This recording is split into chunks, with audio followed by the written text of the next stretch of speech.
Marginal costing को हम यहां पर इस क्लास में रिवाइज करने के लिए बैठे हैं।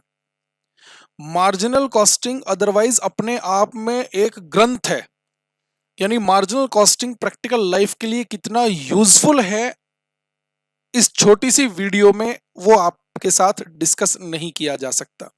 तो सर फिर ये वीडियो का ऑब्जेक्टिव क्या है? इस वीडियो का पर्पज सिर्फ इतना है, रिवाइज कराने का पर्पज सिर्फ इतना है कि अगर आपके एग्जाम में क्वेश्चन मार्जिनल कॉस्टिंग से आ जाता है तो बस आप उस क्वेश्चन को सोल्व कर सके। यानी यहां पर मैंने इन शॉर्ट सारे फॉर्मूलेज लिखे हुए हैं। अब आप ये सोचने लगे कि सर इस छोटी सी क्लास में आप ये सारे फॉर्मूले हमें एक एक चीज डिटेल में डिस्कस करके बता दीजिए, तो बच्चे वो पॉसिबल नहीं है।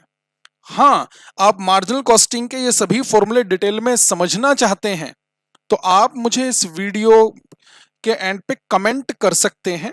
आप वो वीडियो देख सकते हैं, मार्जिनल कॉस्टिंग के सारे फॉर्मूले आखिर डिराइव कैसे हुए हैं। तो ये बात ध्यान रहेगी। अगर मार्जिनल कॉस्टिंग को जीना चाहते हैं तो वो भी ऑप्शन है, आप कमेंट में लिख कर भेजिए, हम आपको लिंक प्रोवाइड करेंगे, आप वहां से देख सकते हैं। या दूसरा तरीका आपके पास ये भी है कि जो कॉर्नर में, वीडियो के कॉर्नर में आपको नंबर दे रखा है 7678528265, आप उस पर मैसेज, आप उस पर कॉल कर सकते हैं। चलिए स्टार्ट करते हैं। मार्जिनल कॉस्टिंग मैंने पहले ही कह दिया है, फॉर्मूले आपको यहां पर रटाना मेरा पर्पज नहीं है। मेरा मानना है इस वीडियो को रिकॉर्ड करते समय कि आप ये सभी चीजें जानते हैं, सिर्फ आपको रिवाइज करा रहा हूं मैं। देखिए जरा, स्टेटमेंट ऑफ प्रॉफिट। प्रॉफिट कैसे निकाला जाता है अंडर मार्जिनल कॉस्टिंग? सबसे पहले देखिए सेल्स। सेल्स में से पहले हम वेरिएबल कॉस्ट माइनस करेंगे। अब मैं आपको ये यहां पर डिस्कस नहीं कर रहा हूं कि वेरिएबल कॉस्ट क्या होती है, जो cost according to production change होती है।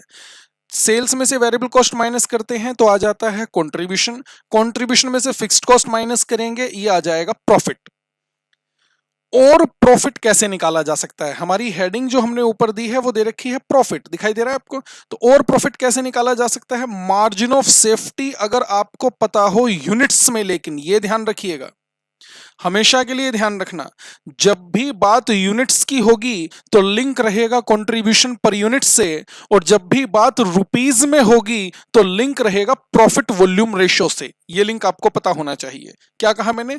यूनिट्स की बात होगी तो कंट्रीब्यूशन पर यूनिट, रुपीज की बात होगी तो प्रॉफिट वॉल्यूम रेशियो, क्योंकि प्रॉफिट वॉल्यूम रेशियो है ही क्या? प्रॉफिट वॉल्यूम रेशियो कंट्रीब्यूशन ही है इन टर्म्स ऑफ सेल्स। आगे देखो, यानी margin of safety in units आपको पता हो तो कंट्रीब्यूशन पर यूनिट से मल्टीप्लाई करके आप डायरेक्ट प्रॉफिट कंप्यूट कर सकते हैं। और अगर मार्जिन ऑफ सेफ्टी आपको रुपीज में पता हो, रुपीज में, तो आप प्रॉफिट वॉल्यूम रेशियो से मल्टीप्लाई करके प्रॉफिट निकाल सकते हैं। ठीक है, मैंने कहा है पहले ही, इन शॉर्ट आपको सारी चीजें कंप्यूट करने के फॉर्मूलेज मैंने यहां पर पहले ही नोट डाउन किए हुए हैं जिन्हें हम पढ़ रहे हैं।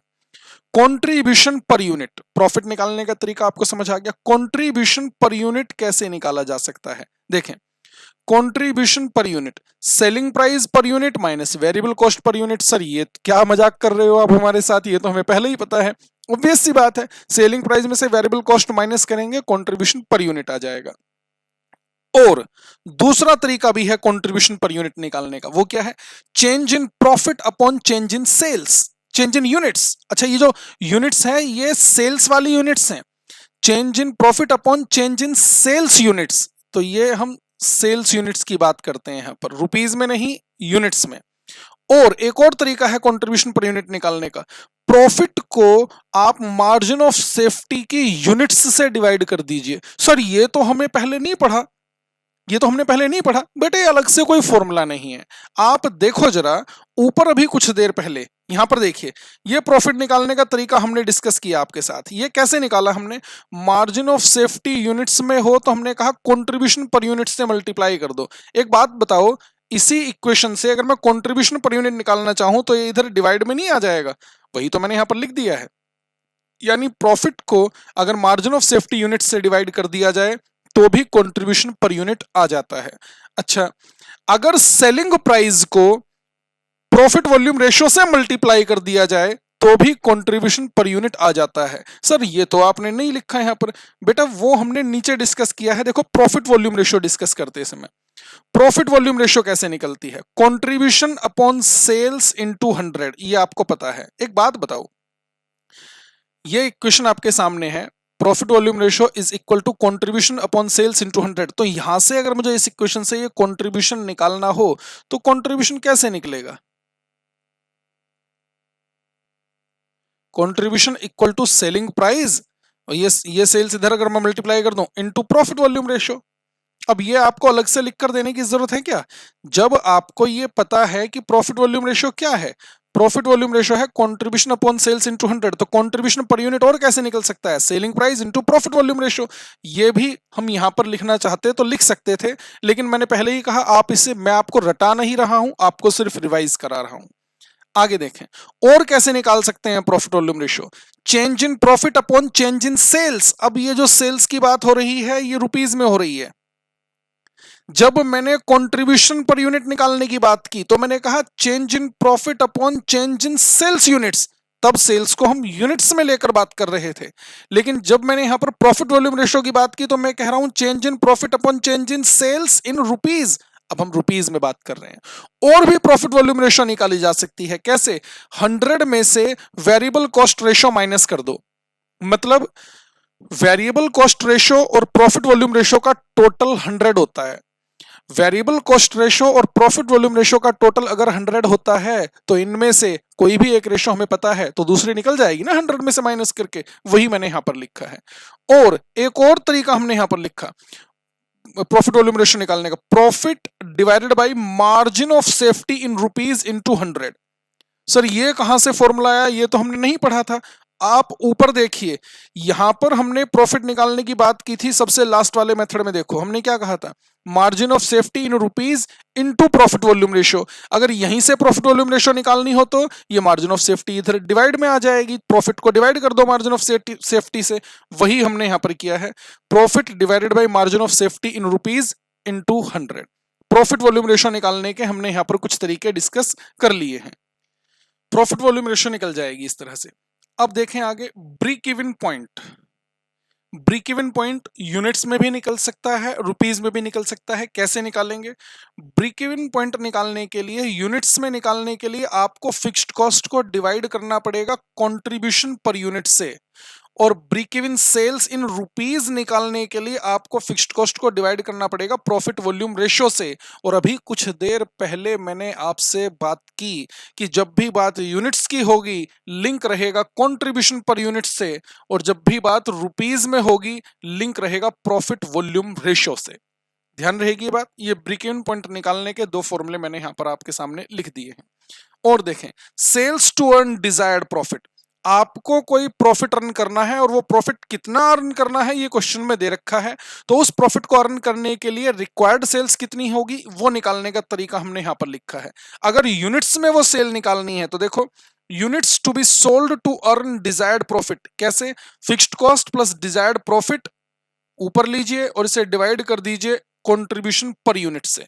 कंट्रीब्यूशन पर यूनिट से क्यों? क्योंकि हम सेल्स इन यूनिट्स निकालने की बात कर रहे हैं, और अगर यही sales to earn desired profit निकालना हो रुपीज में तो fixed cost plus desired profit अब डिवाइड कर दीजिए प्रॉफिट वॉल्यूम रेशियो से। वही लिंक हमारा यहां पर बार बार आ रहा है जो मैंने स्टार्टिंग में कहा। जब भी बात यूनिट्स में करेंगे कंट्रीब्यूशन पर यूनिट कंसीडर करना पड़ेगा, जब भी बात रुपीज में करेंगे प्रॉफिट वॉल्यूम रेशियो लेकर चलना पड़ेगा। Margin of safety, margin of safety से प्रॉफिट कैसे निकालते हैं वो हमने ऊपर डिस्कस किया। मार्जिन ऑफ सेफ्टी कैसे निकाली जा सकती है वो देखिए। मार्जिन ऑफ सेफ्टी क्या है? मार्जिन ऑफ सेफ्टी है sales over and about break even sales. Break even sale से ऊपर की जो सेल है उसे हम मार्जिन ऑफ सेफ्टी का नाम देते हैं। ये देखो, margin of safety in units कैसे निकाली जाएगी? टोटल सेल्स इन यूनिट्स ले लीजिए, ब्रेक इवन यूनिट्स ले लीजिए, माइनस कर दीजिए तो मार्जिन ऑफ सेफ्टी आ जाएगी। दूसरा तरीका, प्रॉफिट को कंट्रीब्यूशन पर यूनिट से डिवाइड कर दीजिए तो भी मार्जिन ऑफ सेफ्टी आ जाएगी। सर ये क्या, कौन सा फॉर्मूला लिखा हुआ है आपने? ये एक ही फॉर्मूला चल रहा है ऊपर वाला जो हमने प्रॉफिट निकालते समय डिस्कस किया था। ये देखो, यहां पर हमने प्रॉफिट निकालने के लिए क्या कहा था? इस वाले पॉइंट पे देखें, यहां पर margin of safety units into contribution per unit. अगर इसी इक्वेशन से मार्जिन ऑफ सेफ्टी निकालनी हो तो प्रॉफिट को कंट्रीब्यूशन पर यूनिट से डिवाइड कर दो तो margin of safety in units आ जाएगी। वही चीज हमने यहां पर लिख दी है। ठीक है, आगे देखो, मार्जिन ऑफ सेफ्टी अगर रुपीज में निकालनी हो तो total sales in rupees minus break even sales in rupees, ठीक है। और अगर अ, दूसरा तरीका इसे निकालने का क्या है, प्रॉफिट को डिवाइड कर दीजिए प्रॉफिट वॉल्यूम रेशियो से, तो भी margin of safety in rupees आ जाएगी। ये फॉर्मूला भी ऊपर प्रॉफिट निकालने वाले तरीके से ही ड्राइव करके यहां पर आता है, ठीक है। और देखें, यहां पर हमने variable cost ratio plus profit volume ratio equal to 100%, यानी वेरिएबल कॉस्ट रेशियो और प्रॉफिट वॉल्यूम रेशियो का टोटल हमेशा 100 होता है। अगर इन दोनों में से कोई भी एक रेशियो हमें मालूम है तो दूसरी कंप्यूट की जा सकती है, ठीक है। ब्रेक इवन रेशियो और मार्जिन ऑफ सेफ्टी रेशियो का टोटल भी 100% होता है। अगर इन दोनों में से कोई एक रेशियो हमें पता है तो दूसरी हम निकाल सकते हैं। सपोज करो ब्रेक इवन रेशियो है 70%, तो मार्जिन ऑफ सेफ्टी रेशियो कितनी, 30%। क्योंकि अगर टोटल 100 है और 100 में से ब्रेक इवन सेल 70 है तो मार्जिन ऑफ सेफ्टी 30 आ जाएगी 100 में से 70 माइनस करके। ये बात क्लियर हो गई। आगे बढ़ते हैं। ये देखिए, एक क्वेश्चन दे रखा है, इंस्टीट्यूट इस तरह के क्वेश्चन अनगिनत बार एग्जाम में पूछता आ रहा है और पूछता रहेगा। इस क्वेश्चन को सोल्व करके जो भी हम ऊपर कंप्यूटेशन या फॉर्मूले डिस्कस करते हुए आए हैं वो हम यहां पर लगाएंगे। एक ही चीज को कंप्यूट करने के न जाने कितने सारे तरीके हैं, डिपेंड करता है आपको कौन सा तरीका पहले क्लिक करता है। सर आपने बहुत शॉर्ट में सारे फॉर्मूले डिस्कस कर लिए हैं, मैंने पहले ही कहा हम ये मानकर चल रहे हैं इस वीडियो में कि आपने सब कुछ पढ़ रखा है, बस हम रिवाइज कर रहे हैं फटाफट से। अगर आप डिटेल्ड में जाना चाहते हैं, इसकी डिटेल में डिस्कशन करना चाहते हैं, डिटेल में समझना चाहते हैं, तो आप कमेंट कीजिए या दिए गए कॉर्नर पर मैसेज कीजिए, हम आपको लिंक प्रोवाइड करेंगे। आपको सारा जो भी फॉर्मूले हमने डिस्कस किए हैं वो इन डिटेल आपको लेक्चर में मिल जाएगा। देखें आगे, ये रहा क्वेश्चन और ध्यान से पढ़िएगा क्वेश्चन में अब क्या लिखा है। The following data are extracted from the records of Dhura limited. Sir ये क्या नाम है बेटा, एग्जाम में आया हुआ क्वेश्चन है, एज इट इज उठाकर कॉपी किया हुआ है, यहां पर ऐसे ही लिखा था। The following data are extracted from the records of Dhura limited are given to you. क्या दिया है, ईयर 13-14 की बात कर रहे हैं। फर्स्ट 6 मंथ, सेकंड 6 मंथ, पूरे साल को दो पार्ट में डिवाइड कर दिया है 6-6 महीने में। क्या क्या बता रहे हैं, कॉस्ट ऑफ सेल्स दे रखी है आपको दोनों 6 महीनों की, और प्रॉफिट और लॉस भी दे रखा है। फर्स्ट 6 मंथ में 50,000 का लॉस था, सेकंड हाफ में सेकंड 6 मंथ में 2,70,000 का प्रॉफिट था। You are required to calculate for the year 13-14। सबसे पहले मांगा है इन्होंने प्रॉफिट वॉल्यूम रेशियो बता दीजिए, प्रॉफिट वॉल्यूम रेशियो मांगी है। चलो बनाते हैं इस क्वेश्चन को, जो भी इंफॉर्मेशन दे रखी है वो लिख लेते हैं एक बार।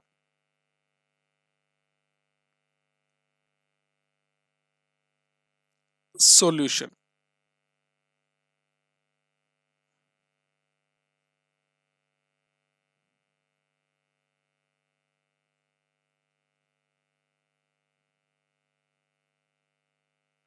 First 6 months, next 6 months,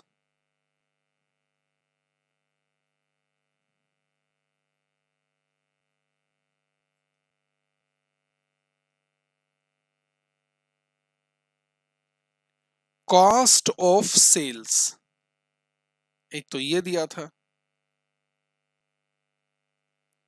profit ओब्लिग loss ये बताया था इन्होंने हमें। देखना जरा, कॉस्ट ऑफ सेल्स 10,50,000, 15,30,000,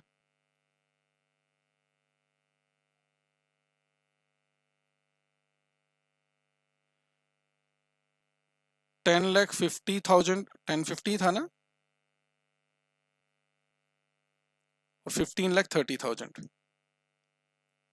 15,30,000। ये दो अलग अलग 6 मंथ की बात की है। एक काम करते हैं, हम यहाँ पर टोटल भी लिख देते हैं। टोटल सेल्स कितनी हो गई ड्यूरिंग द ईयर, 10,50,000 प्लस 15,30,000, ये आ रही है टोटल सेल्स 25,80,000। ठीक है, प्रॉफिट और लॉस ये कितना कितना था देखो, फर्स्ट हाफ में 50,000 का लॉस, सेकंड हाफ में 2,70,000 का प्रॉफिट। 50,000 का लॉस, 2,70,000 का प्रॉफिट, तो टोटल क्या हो गया, ध्यान से, एक प्रॉफिट है एक लॉस है, तो नेट प्रॉफिट कितना पूरे साल में? 2,20,000 का। एक बात बताइए, कॉस्ट ऑफ सेल्स में अगर प्रॉफिट ऐड कर दें तो सेल्स आ जाएगी या नहीं? अच्छा, फर्स्ट हाफ में प्रॉफिट नहीं लॉस था, तो सेल यानी कितनी रही होगी? 10 लाख की। इस सेल 10 लाख की होगी और कॉस्ट ही 10,50,000 की थी, तभी तो 50,000 का लॉस आया। अच्छा, और सेकंड में प्रॉफिट आया है, तो मतलब सेल कितनी रही होगी? 18 लाख की, और टोटल सेल्स आ गई हमारी 28 लाख। ठीक है। फर्स्ट रिक्वायरमेंट में इन्होंने क्या मांगा है? प्रॉफिट वॉल्यूम रेशियो मांगी है। क्या आपको क्लिक कर रहा है कौन सा कॉन्सेप्ट लगेगा? अब दो आपको प्रॉफिट दे रखे हैं और दो सेल्स दे रखी है, तो हमने इसके लिए क्या तरीका लिखा है प्रॉफिट वॉल्यूम रेशियो निकालने के लिए? Change in profit divided by change in sales into 100। Profit का चेंज देखो सर, 2,70,000 का प्रॉफिट माइनस, ध्यान से ये लॉस है 50,000 का लॉस, तो लॉस को मैं ब्रैकेट में लिख रहा हूं इस वजह से, और ये 18 लाख की सेल माइनस 10 लाख की सेल्स इनटू 100, तो कितने का चेंज बनेगा? ये 2,70,000 और 50,000 माइनस माइनस हो जाएगा, प्लस ये आ जाएगा 3,20,000। सर ये तो आपने डिफरेंस निकालना था, आपने तो ऐड कर दिया। एक निगेटिव 50,000 और एक पॉजिटिव 2,70,000, तो निगेटिव 50,000 से पॉजिटिव 2,75,000 तक का बीच का डिफरेंस चाहिए, तो ऐड ही तो करना पड़ेगा। 3,20,000, ये कितना डिफरेंस आ गया? 8 lakh into 100, 40%। Profit volume ratio हमारी आ गई है 40%। सेकंड रिक्वायरमेंट देखेंगे।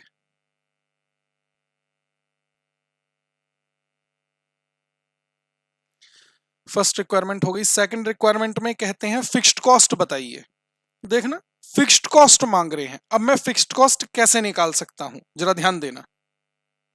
फिक्स्ड कॉस्ट निकालनी है हमें, हमें प्रॉफिट वॉल्यूम रेशियो पता है, हमें सेल्स पता है। अच्छा, फिक्स्ड कॉस्ट हमें निकालनी है, और एक बार देखना जरा ऊपर क्या लिखा था? You are required to calculate for the year 13-14, यानी पूरे साल की हमें निकाल कर देनी है fixed cost. Sir profit volume ratio भी तो पूरे साल की निकालनी थी। बेटा प्रॉफिट वॉल्यूम रेशियो एक रेशियो है, वो कोई साल की, मंथ की या पर यूनिट ऐसे अलग अलग नहीं आती, वो एक ही रहती है।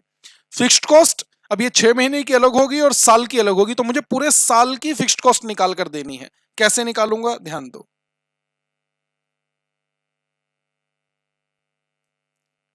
हमें पता है, क्या पता है? पहले तो मुझे कंट्रीब्यूशन बताइए पूरे साल का। कंट्रीब्यूशन हम निकाल सकते हैं sales into profit volume ratio. ठीक है, सेल्स पूरे साल की ये हमने निकाल ली है ऊपर 28 lakh, 28 lakh into profit volume ratio 40%, तो ये कितना आ गया?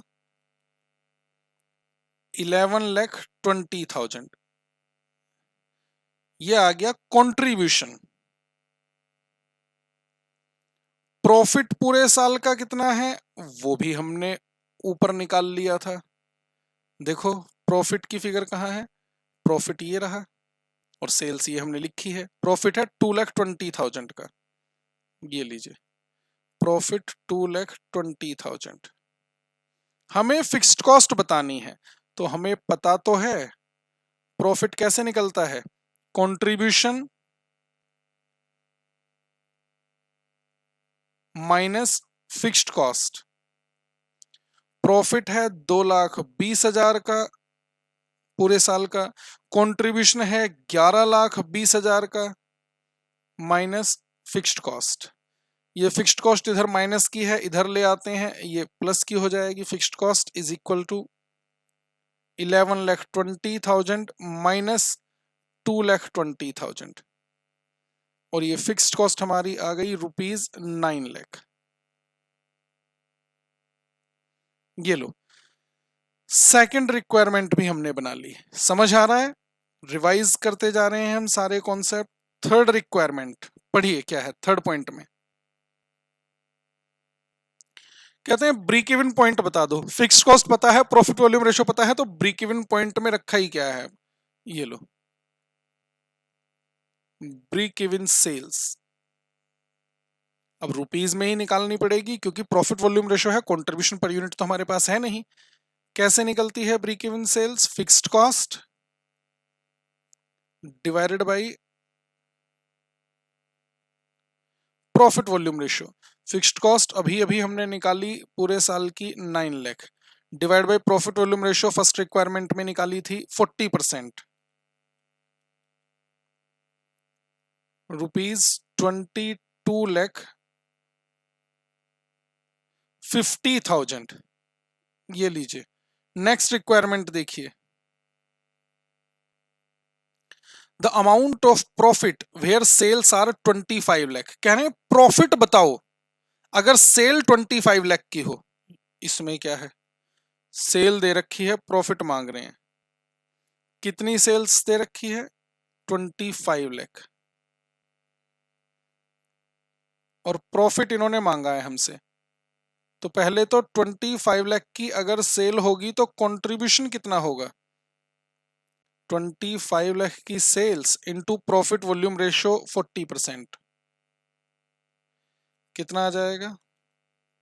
10 लाख। और अगर कंट्रीब्यूशन पता है, फिक्स्ड कॉस्ट पता है, तो प्रॉफिट निकालने में रखा ही क्या है? ये लो, profit is equal to contribution minus fixed cost. Contribution 10 lakh, fixed cost हमने सेकंड रिक्वायरमेंट में निकाली है 9 लाख और ये आ गया हमारा प्रॉफिट ₹1 लाख का। अगर आपको सारे कॉन्सेप्ट पता है, सभी फॉर्मूलेज पता है, क्वेश्चन करने में कुछ है ही नहीं। देखो कितनी जल्दी जल्दी सॉल्व होता जा रहा है। Next requirement, amount of sales required to earn a profit of 6,50,000। कह रहे हैं सेल्स की वो फिगर बताइए जिससे कि हम सेल करके 6,50,000 का प्रॉफिट अर्न कर सके। यानी क्या मांगा है? Sales to earn this profit. तो sales to earn desired profit का फॉर्मूला हमने अभी रिवाइज किया था। ये लीजिए, fifth requirement, sales to earn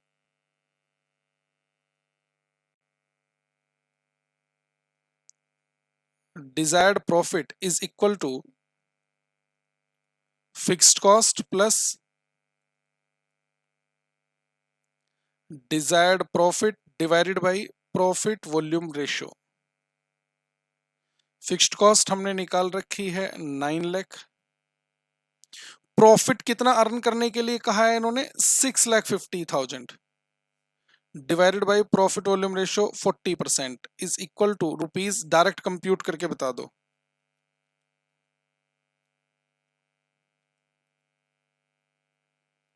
₹38,75,000। 38,75,000 ये प्रॉफिट आ गया हमारा। अगर ये सेल आ गई हमारी, अगर 6,50,000 का प्रॉफिट अर्न करना है तो। नेक्स्ट सिक्स्थ रिक्वायरमेंट,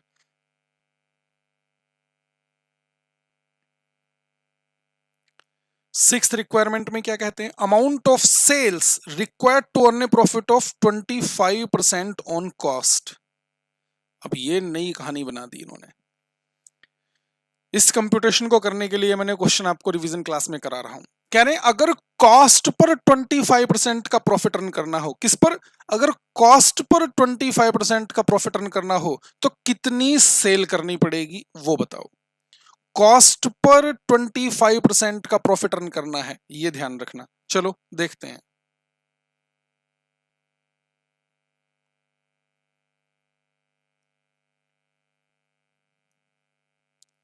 ध्यान से, लेट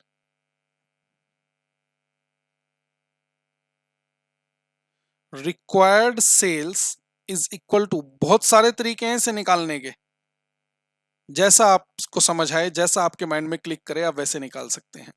देखो मैंने सेल्स की वैल्यू ही x रुपी एज्यूम कर ली, सेल्स ही हमने कितनी एज्यूम कर ली है x। अब जरा ध्यान देना, अगर सेल्स x है तो प्रॉफिट वॉल्यूम रेशियो हमें पता है, प्रॉफिट वॉल्यूम रेशियो कितनी है 40%, प्रॉफिट वॉल्यूम रेशियो कितनी है 40%, ठीक है।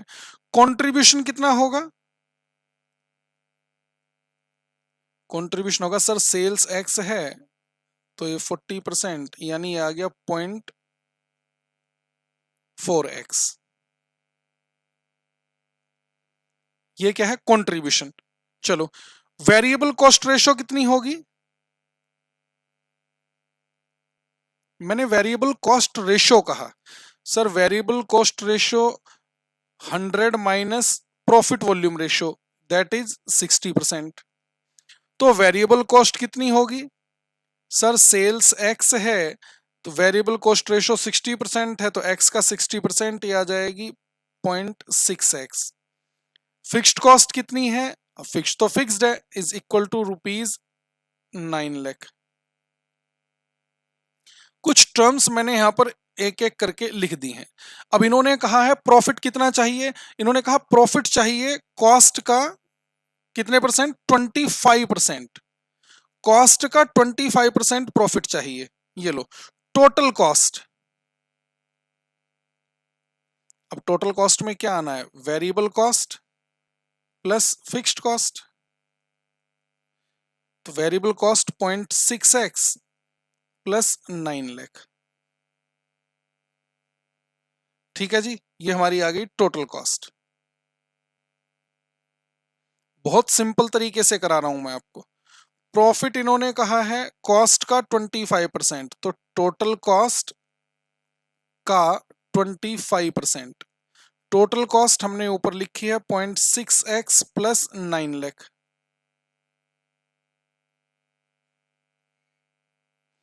इसका 25% कर लीजिए, कितना आता है बताओ जरा, यह आ जाएगा 0.15x plus 2,25,000,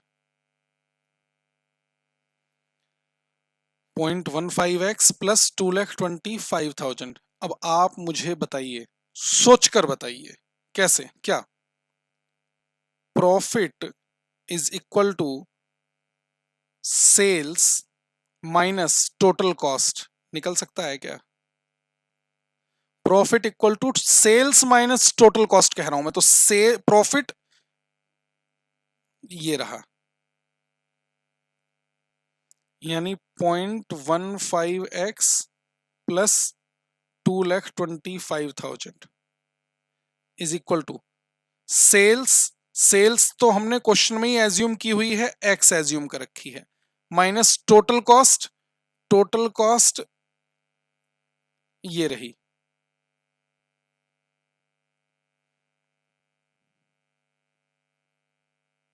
0.6x plus 9 lakh. देखिए जरा, क्या आप इसे x के लिए सोल्व नहीं कर सकते हो, क्योंकि x की वैल्यू ही तो हमारी सेल्स आ जाएगी। ये लो इसे सोल्व कर लेते हैं, 0.15x plus 2,25,000 is equal to x minus 0.6x minus 9 lakh. x की टर्म को लेफ्ट हैंड साइड पे और बाकी फिगर्स को राइट हैंड साइड पे ले जाते हैं, 0.15x माइनस x ये आ जाएगा plus 0.6x is equal to minus का 9 लाख, 2,25,000 इधर जाएगा, ये भी माइनस का हो जाएगा 2,25,000।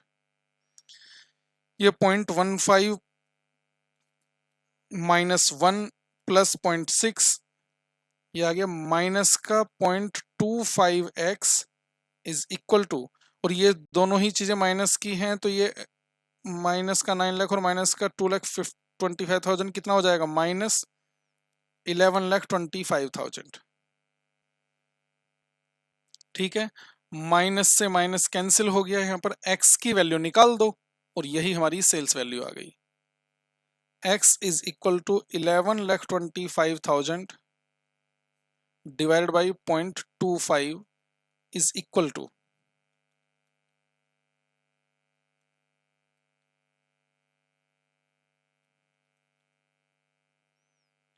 ₹45 लाख। ये लो, जो रिक्वायर्ड सेल्स हमें निकालनी थी वो कितनी आ गई है, 45 लाख। यानी 45 लाख की अगर ये सेल करें तो इनका जो प्रॉफिट होगा वो कॉस्ट का 25% आ जाएगा।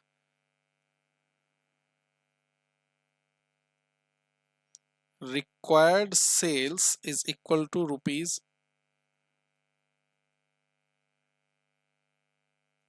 ₹45 लाख। सर ये तो बड़ा लेंथी प्रोसीजर हो गया, एक्स की टर्म में आपने मैथमेटिक्स की तरह सोल्व किया है। मैंने पहले ही कहा न जाने कितने सारे तरीके हैं जो आप इस तरह की रिक्वायरमेंट को सोल्व कर सकते हैं। सर और किसी तरह से भी कर सकते थे क्या? बिल्कुल सही बात, किसी और तरह से भी कर सकते थे। कैसे कर सकते थे, देखो जरा।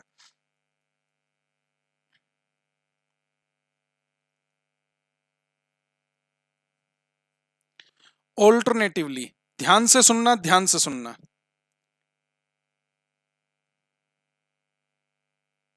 Late sales is equal to ₹X। Profit कितना बताया है इन्होंने? इन्होंने प्रॉफिट बताया 25% ऑफ कॉस्ट।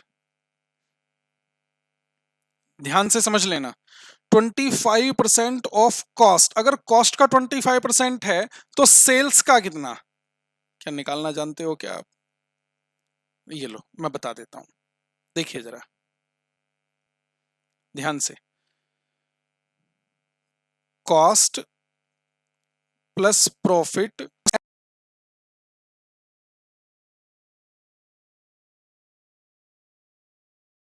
एज्यूम कर लूं तो इन्होंने प्रॉफिट कहा है 25% ऑफ कॉस्ट।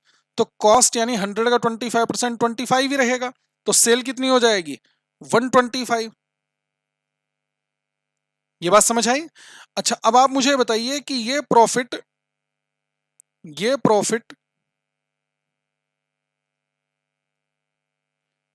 ये इसका 25% है, कॉस्ट का 25%, तो 125 का कितना परसेंट है ये बता दो। यानी ये परसेंटेज कैसे निकाल सकते हैं हम क्या कह रहे हैं, ये 25 इसका कितना परसेंट है 125 का, वो निकालो। तो मैं कैसे कह सकता हूं, जरा ध्यान दो। मैं कह सकता हूं 25 divide by 125 into 100% of sales. यानी सेल्स का कितने परसेंट आ गया, 20%। 20% ऑफ सेल्स। अगर कॉस्ट का 25% तो सेल्स का 20%। अब आपको ये पता है प्रॉफिट कैसे निकलता है? सर प्रॉफिट निकल सकता है कंट्रीब्यूशन, देखो कितना शॉर्टकट तरीके से निकल जाएगा अब ये question, minus fixed cost. Profit sale हमने एक्स एज्यूम की है तो एक्स का 20%, अभी निकाला ना हमने 20% ऑफ सेल्स। अच्छा कंट्रीब्यूशन कितना, एक्स का 40%। क्यों? क्योंकि हमारी प्रॉफिट वॉल्यूम रेशियो 40% थी। माइनस फिक्स्ड कॉस्ट, हमें पता है क्वेश्चन में कितनी देर निकाली थी हमने, 9 लाख। ये लो इसे एक्स के लिए सॉल्व कर दो, आपकी डिजायर्ड वैल्यू, डिजायर्ड सेल्स आ जाएगी। 0.2x is equal to 0.4x minus 9 lakh. 0.2x minus 0.4x is equal to minus का 9 लाख। माइनस करेंगे आ गया 0.2x is equal to minus का 9 लाख। ये x से x हो जाएगा कैंसिल, ये कैंसिल हो गया, तो x की वैल्यू क्या आ गई, 9 lakh divided by 0.2 is equal to ₹45 lakh. Check कर सकते हैं आप, यही तो ऊपर हमने निकाला था 45 लाख, देखो ये 45 लाख और यहां पर भी हमने निकाला 45 लाख। जैसे मर्जी आप निकालें, बात समझ आ रही है। और ये रिक्वायरमेंट तो कुछ इस तरह की है कि आप खुद पता लगा सकते हैं कि आपने ये कंप्यूटेशन ठीक की है या नहीं। अच्छा सर, हम कैसे पता लगा सकते हैं? ये लो, वो भी करवा देता हूं मैं, वेरिफिकेशन। क्योंकि प्रॉफिट कितना अर्न करना है सेल से, वो तो हमें क्वेश्चन में बताया था। इन्होंने कहा था 25% ऑफ कॉस्ट अर्न करना है, यही बोला था। तो एक बात बताइए, अभी हमने, ये हमें पता चल गया कि ये क्या है, ये सेल्स है। मुझे बताओ प्रॉफिट कैसे निकालते हो? प्रॉफिट बोल रहा हूं सर। प्रॉफिट हम निकालते हैं कंट्रीब्यूशन, बिल्कुल अभी जैसे हमने किया बिल्कुल वैसे ही, contribution minus fixed cost. Contribution कितना होगा? अगर 45 लाख की सेल है तो profit volume ratio 40% minus fixed cost 9 lakh की। 45 लाख का 40% 18 लाख माइनस 9 लाख, तो कितना आ गया प्रॉफिट? 9 लाख का प्रॉफिट आ गया। टोटल कॉस्ट, कॉस्ट बता सकते हो क्या सर? सेल्स में से अगर प्रॉफिट माइनस कर दें तो कॉस्ट आ जाएगी या नहीं? इसमें भी कुछ बताने वाली।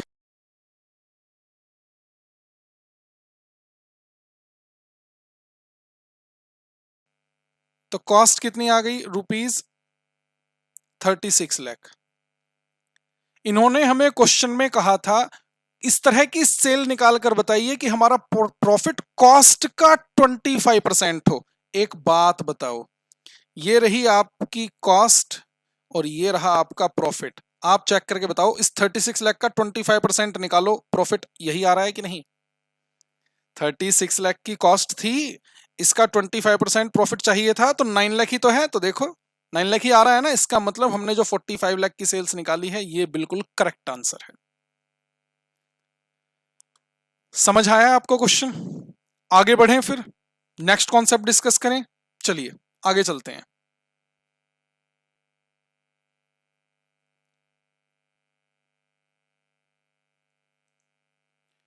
ये देखिए, नेक्स्ट कॉन्सेप्ट क्या है हमारा? Cost indifference point. देखिए कॉस्ट इन डिफरेंस पॉइंट क्या है?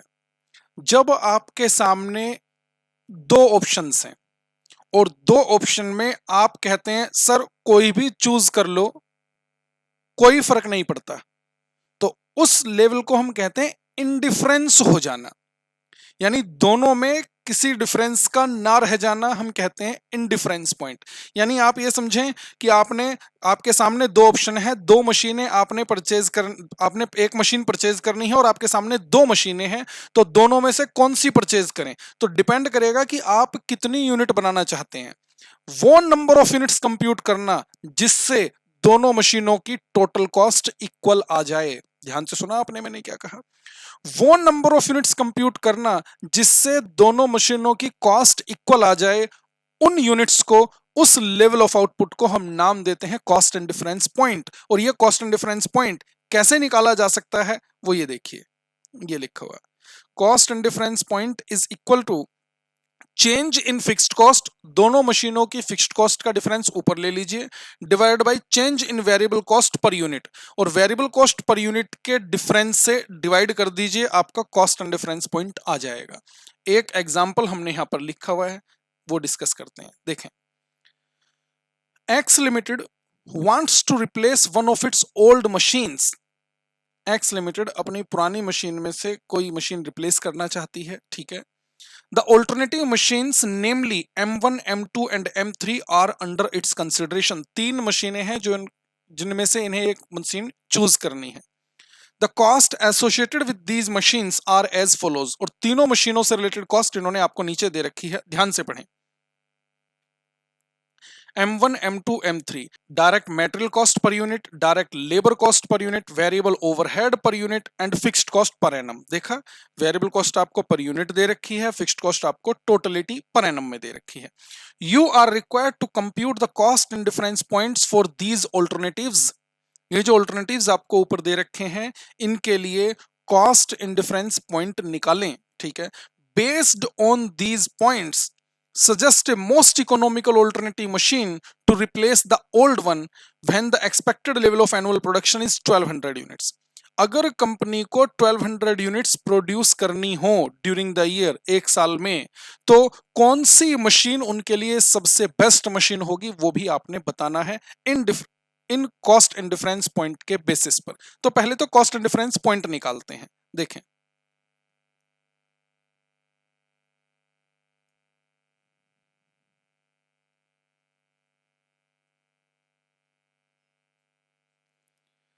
सॉल्यूशन ध्यान से जरा, M1, M2, M3, ये 3 मशीन्स आपको इन्होंने दे रखी हैं।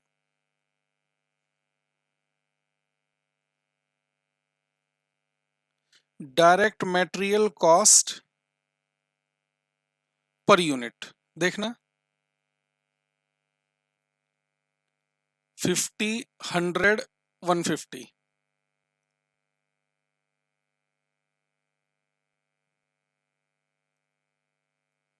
50, 100, 150। Direct labour cost per unit,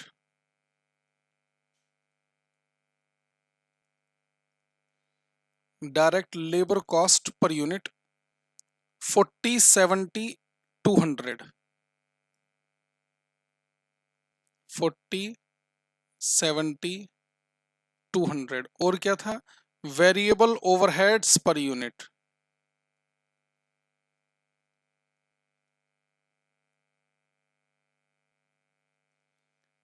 10, 30, 50।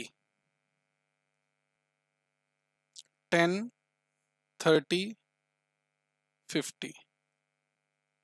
और तो कोई वेरिएबल कॉस्ट है नहीं, ये आ गया variable cost per unit. Variable cost per unit, ये आ गया 100, 200 एंड ये बनता है 400। फिक्स्ड कॉस्ट ये कभी पर यूनिट होती नहीं, ये दे रखी है पर एनम। देखिए,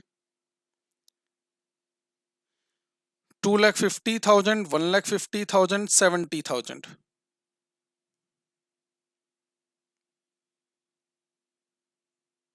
2,50,000, 1,50,000 एंड 70,000।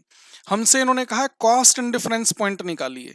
तो कॉस्ट एंड डिफरेंस पॉइंट निकालना कैसे बताया मैंने आपको, कॉस्ट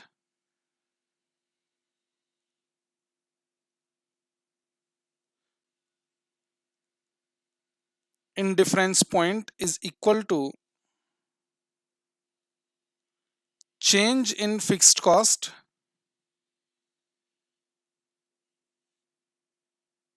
डिवाइडेड बाय, क्या बताया था, चेंज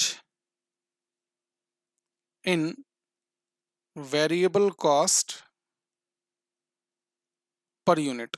अब हमारे पास ऑल्टरनेटिव दो नहीं, यहां पर तीन है, तो तीनों के लिए हमें कंप्यूट करना पड़ेगा। कैसे कंप्यूट करेंगे वो जरा ध्यान दो। ये लीजिए, बिटवीन,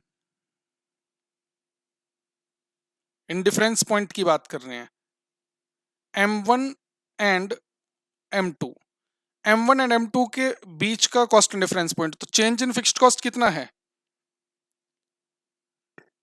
2,50,000 M1 की है, 1,50,000 M2 की है, डिवाइडेड बाई वेरिएबल कॉस्ट का चेंज देख लो, M2 की है 200, M1 की है 100। इसमें ये ध्यान देने की जरूरत नहीं है कि सर कौन सी पहले कौन सी बाद में लिख रहे हैं, सीधा सीधा पॉजिटिव डिफरेंस निकाल कर लिखें और डायरेक्ट कंप्यूट करके बताएं जरा कितना आ गया ये।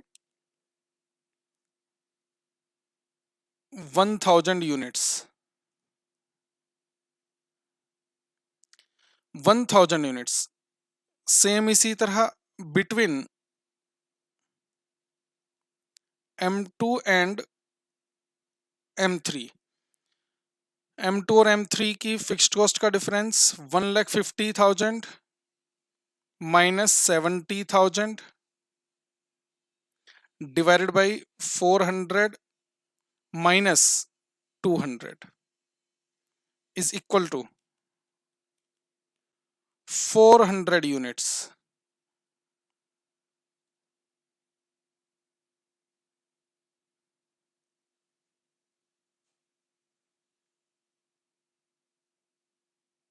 बिटवीन, और क्या रह गया, M1 एंड M3। एक ऑप्शन ये भी तो है M1 और M3 का। देखिए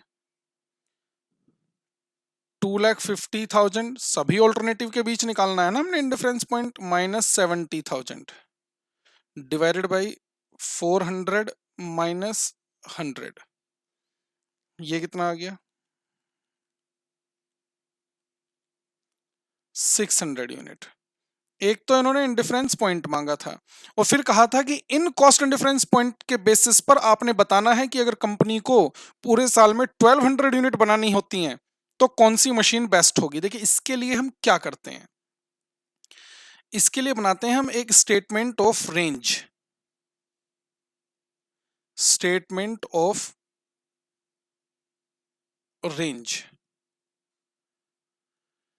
स्टेटमेंट ऑफ रेंज से आपको पता चल जाएगा कि किस लेवल पर कौन सी मशीन सबसे बेस्ट मशीन होगी और यही बनाकर हम कंपनी को रिकमेंड कर देंगे।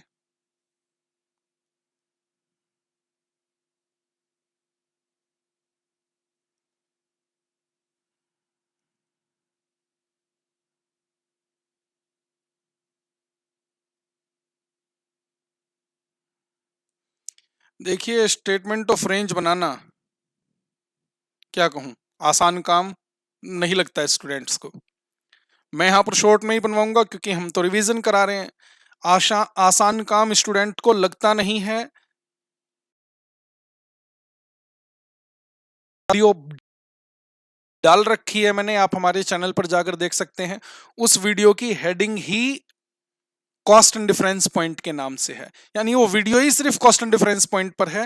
वहां पर मैंने पूरा डिटेल में डिस्कस किया हुआ है, आप वहां पर जाकर देख सकते हैं। यहां पर फिर भी मैं आपको शॉर्टकट तरीका बता दूंगा कैसे सबसे बेस्ट मशीन का चयन आप कर सकते हैं। देखें जरा, सबसे पहले देखें कि सबसे कम फिक्स्ड कॉस्ट वाली मशीन कौन सी है। सबसे कम फिक्स्ड कॉस्ट वाली मशीन, सर सबसे कम फिक्स्ड कॉस्ट वाली मशीन है M3।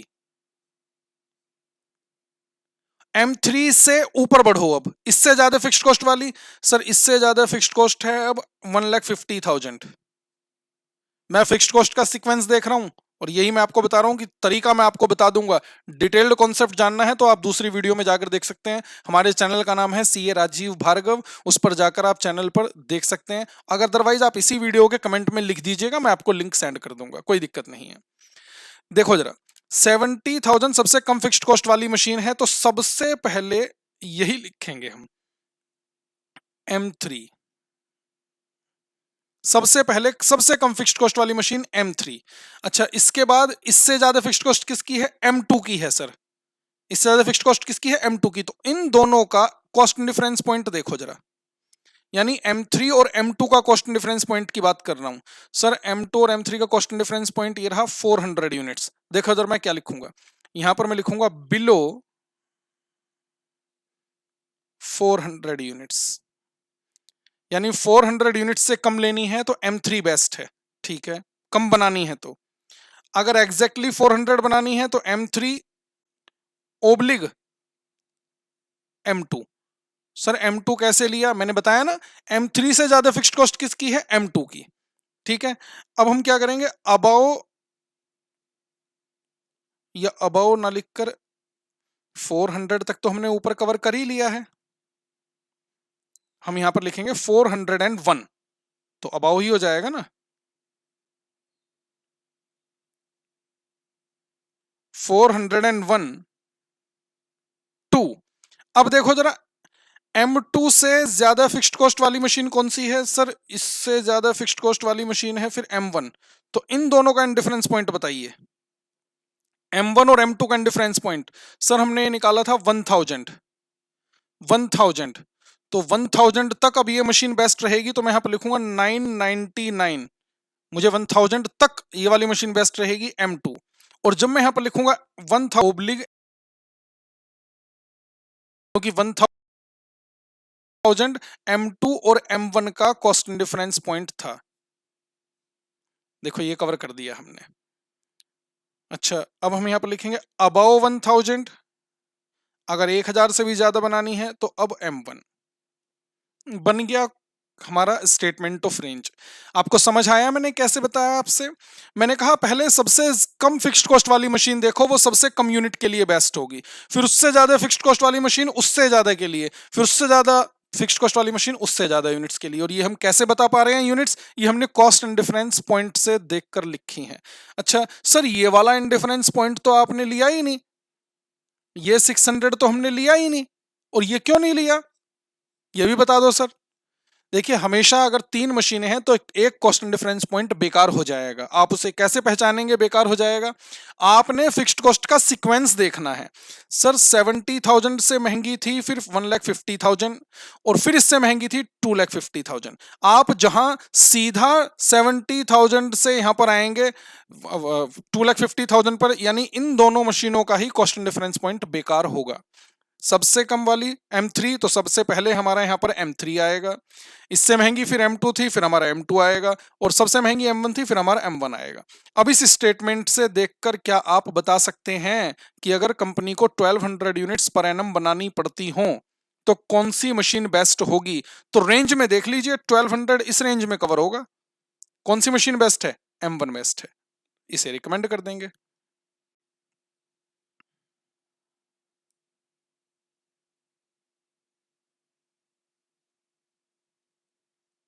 Machine M1 is recommended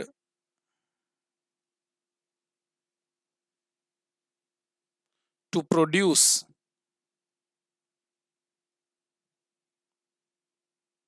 1200 units per annum। बन गया क्वेश्चन। और मैं आपसे एक ही बात बार बार बोल रहा हूं। वो क्या बोल रहा हूं मैं?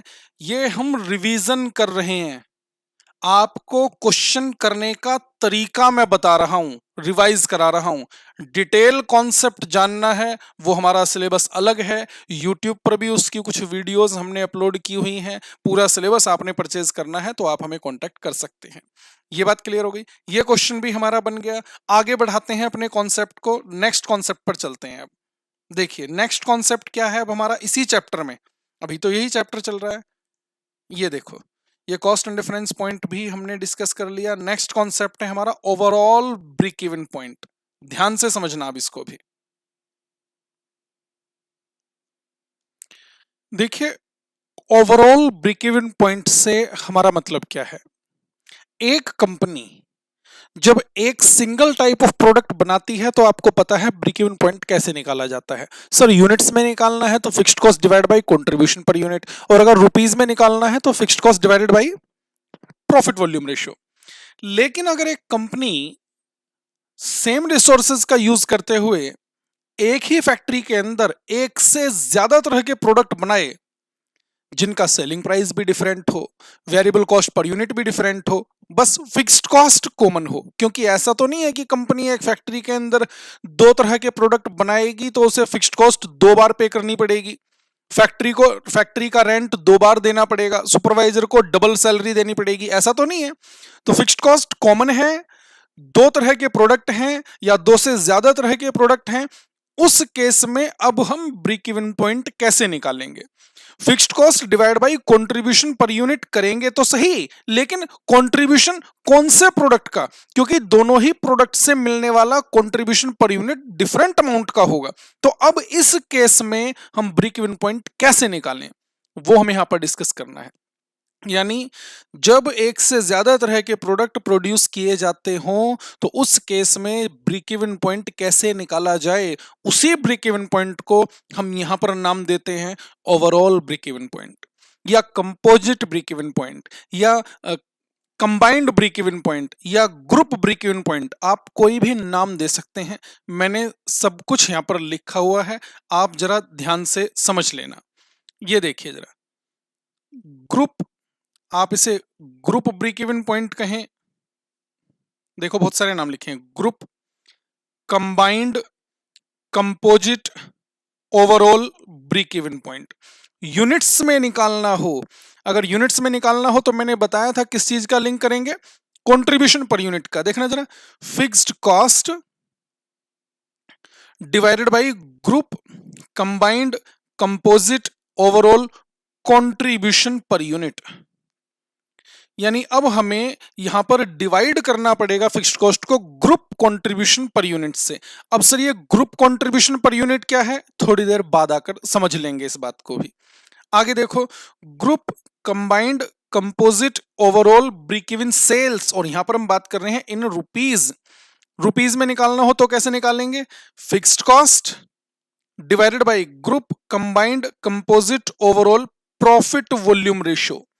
यानी फिक्स्ड कॉस्ट को हम डिवाइड करेंगे ग्रुप प्रॉफिट वॉल्यूम रेशियो से। इतनी बात ठीक है। अब दो बातें समझने वाली रह गई हैं कि सर ये ग्रुप कंट्रीब्यूशन पर यूनिट कैसे निकलेगा या ग्रुप प्रॉफिट वॉल्यूम रेशियो कैसे निकलेगी। ये देखें, ओवरऑल कंट्रीब्यूशन पर यूनिट, ये कैसे निकाला जाएगा ओवरऑल कंट्रीब्यूशन पर यूनिट। ये देखो हमने लिखा है group, combined, composite, overall contribution per unit. एक तरीका, total contribution divided by total units, मतलब जितने भी तरह के प्रोडक्ट हैं सभी प्रोडक्ट से मिलने वाला टोटल कंट्रीब्यूशन निकाल लीजिए, पर यूनिट नहीं, टोटल पीरियड में जिस प्रोडक्ट की जितनी भी यूनिट्स बनाई जाती हो उससे टोटल कंट्रीब्यूशन जो होगा डिवाइड बाय टोटल यूनिट, सभी प्रोडक्ट की नंबर ऑफ यूनिट्स को ऐड करके उससे डिवाइड कर दो, तो उसे हम कहेंगे ग्रुप कंट्रीब्यूशन पर यूनिट। और दूसरा तरीका भी है, सीपीयूए। ये क्या है, इसका मतलब है, देखिए मैंने शॉर्ट फॉर्म लिखी है, सीपीयू का मतलब है contribution per unit of product A. Product A से मिलने वाला contribution per unit into weight of A, W से हम किसे डिनोट कर रहे हैं, वेट को, plus contribution per unit of B into weight of B plus dot dot dot dot dot से मतलब क्या है, जितने तरह के भी प्रोडक्ट हों उस तरह से हम ये प्रोपोर्शन इसी तरह से मल्टीप्लाई करके ऐड करते रहेंगे। यानी plus group, plus contribution per unit of C into weight of C plus contribution per unit of D into weight of D, इस तरह से divided by weight of A plus weight of B plus weight of C plus weight of D, इस तरह से। दो तरीके हैं, यहां पर मैंने दोनों डिस्कस कर लिए हैं। देखो मैंने स्टार लगाकर ये क्लैरिफाई भी किया है यहां पर, here weight that is W means ratio of number of units. Weight से मतलब किससे है, नंबर ऑफ यूनिट्स की रेशियो से, ठीक है। सीपीयू का मतलब मैंने बताया कंट्रीब्यूशन पर यूनिट, और ए बी सी ये क्या है, are different types of products. Clear हो गई बात। आगे देखिए, ओवरऑल प्रॉफिट वॉल्यूम रेशियो कैसे निकाली जाएगी, group, combined, composite, overall profit volume ratio, total contribution divided by total sales into 100। एक तरीका तो ये रहा, सभी प्रोडक्ट से मिलने वाला total contribution divide by total revenue of the company from all products into 100। और दूसरा तरीका, profit volume ratio of A into weight of A plus profit volume ratio of B into weight of C B plus profit volume ratio of C into weight of C, इस तरह से plus करते जाएंगे, divide by weight of A plus weight of B plus weight of C, इस तरह से। Here weight that is W means ratio of sales in rupees. ध्यान से, ऊपर जो हमने वेट की बात की थी वहां पर हमने बात की थी नंबर ऑफ यूनिट्स का वेट, और नीचे हम बात कर रहे हैं सेल्स इन रुपीज का वेट, और ये दोनों वेट अलग अलग होंगे, ठीक है ना। चलो सर दोनों वेट अलग अलग कैसे होंगे मैं दिखा देता हूं। कैसे, देखिए जरा, मान लीजिए एक प्रोडक्ट है ए, एक प्रोडक्ट है B. Units, selling price and sales. मान लीजिए ए की यूनिट्स हैं 1000, इसका सेलिंग प्राइस है ₹10, तो ये कितना रेवेन्यू हो गया इससे? 10,000 का। बी की यूनिट्स हैं 2000, इसका सेलिंग प्राइस है फॉर एग्जांपल 5, तो ये कितना हो गया? ये भी 10,000 का। टोटल यूनिट्स कितनी हुई? 3000, और टोटल सेल्स वैल्यू कितनी हो गई? 20,000। अगर हम निकालेंगे group contribution per unit, group contribution per unit, तो हम वेट लेकर चलेंगे नंबर ऑफ यूनिट्स का। और ये क्या वेट है? ये वेट है 1:2। दिखाई दे रहा है? 1000, 2000, 1:2। और अगर हम प्रॉफिट वॉल्यूम रेशियो निकालेंगे ग्रुप प्रॉफिट वॉल्यूम रेशियो, तो हम वेट लेकर चलेंगे सेल्स इन रुपीज का। देखना 10,000 10,000, तो इस वेट को मैं क्या कह सकता हूं? 1:1। ये वेट यूज होगा ग्रुप कंट्रीब्यूशन पर यूनिट के लिए,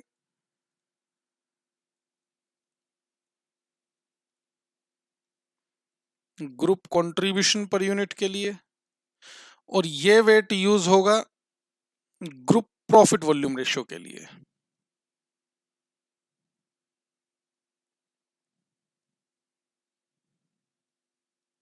तो दोनों वेट डिफरेंट होते हैं, ये मैंने आपसे यहां पर डिस्कस कर लिया है। देखें जरा, इससे हमने एक क्वेश्चन यहां पर देखो, ऊपर मैंने लिखा भी है, पीवी से मतलब profit volume ratio, A B से मतलब are different types of products. जितने भी तरह के प्रोडक्ट क्वेश्चन में दिए गए होंगे। क्वेश्चन पढ़ते हैं इसका। ये देखें, advanced company limited manufactures and sales 4 types of products. देख रहे हैं आप, 4 टाइप्स ऑफ प्रोडक्ट, 4 तरह के प्रोडक्ट सेल करते हैं under the brand names A B C and D. चारों का नाम दे दिया है इन्होंने।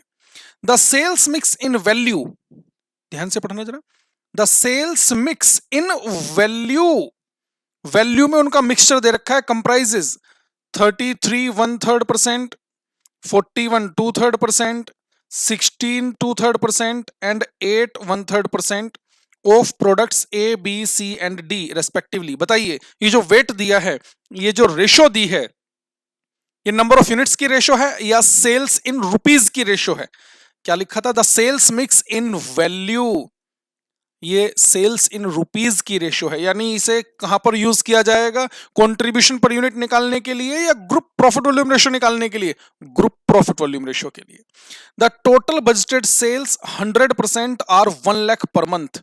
एक महीने की सेल दे रखी है, पर मंथ 100% पर सेल जो होती है वो 1 लाख रुपीज की होती है। Operating cost are variable cost ratio, A 60% of selling price, B 68% of selling price, C 80% of selling price, D 40% of selling price. Fixed cost दे दी है 24,500 पर मंथ। अच्छी बात है। Calculate the break even point for the products on overall basis. सारी चीजें per month दे रखी हैं, सेल्स भी फिक्स्ड कॉस्ट भी, मैं तो ब्रेक इवन पॉइंट भी पर मंथ ही निकाल दूंगा, मंथली। 24,500 तो फिक्स्ड कॉस्ट तो कॉमन है, तो ब्रेक इवन पॉइंट निकालने के लिए हमें क्या करना पड़ेगा? हमें निकालनी पड़ेगी ओवरऑल प्रॉफिट वॉल्यूम रेशो। देखें जरा, करते हैं इस क्वेश्चन को।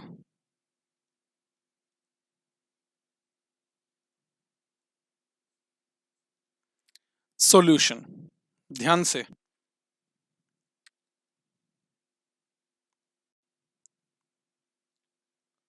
Computation of overall profit volume ratio. देखो, दो तरह से मैंने ओवरऑल प्रॉफिट वॉल्यूम रेशो निकालने का तरीका आपको बताया है। मैं दोनों तरह से डिस्कस करूं? चलो दोनों तरह से कर लेते हैं, कोई दिक्कत नहीं, समझ ही तो रहे हैं।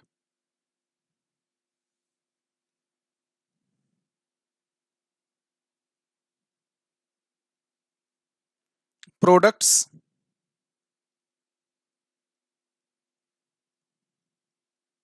Variable cost ratio, profit volume ratio,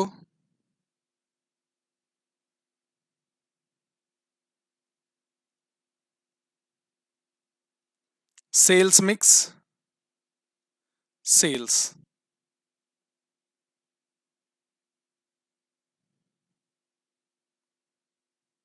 contribution.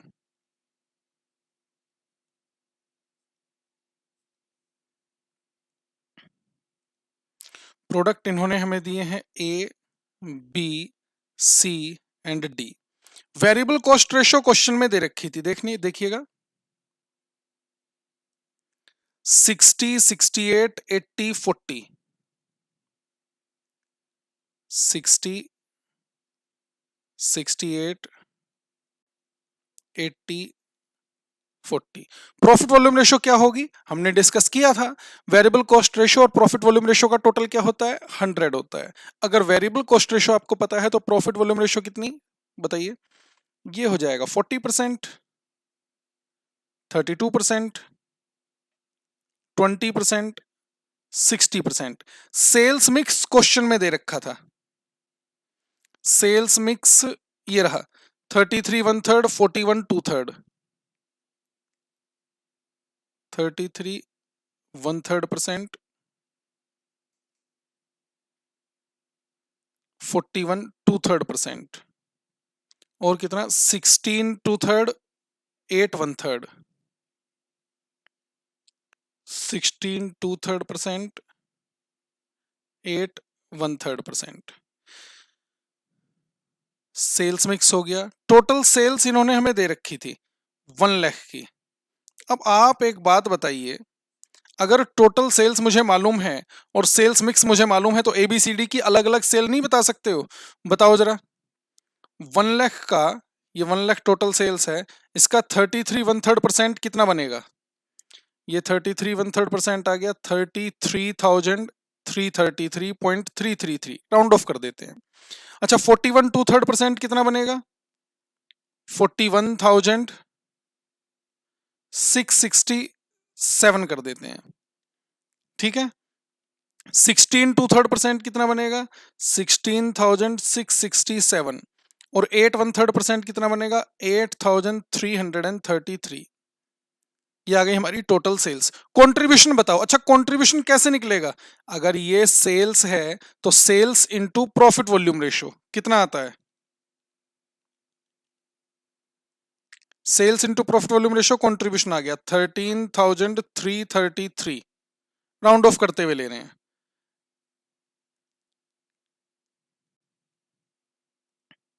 इसी तरह यहां पर ये सेल्स है 41,667, इसका 32% प्रॉफिट वॉल्यूम रेशो से मल्टीप्लाई करके बताइए, 13,333, यहां पर भी हमने राउंड ऑफ कर दिया।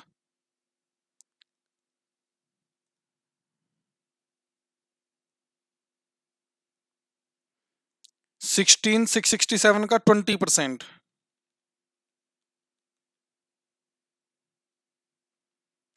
3,333। अच्छा 33 पैसे हमने यहाँ पर राउंड ऑफ कर दिए, 33 पैसे यहाँ पर, 33 पैसे यहाँ पर, ये तो लगभग 1 रुपये के आसपास राउंड ऑफ हो जाएगा। 4 कर लेते हैं, 1 रुपये का इफेक्ट आ रहा है ना, कहीं पर भी इसे मैं 4 कर देता हूँ, ये लो इसे मैं यहाँ पर कर देता हूँ 4।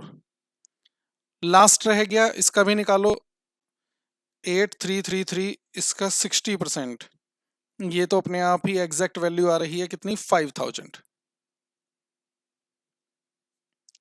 टोटल कंट्रीब्यूशन बताइए,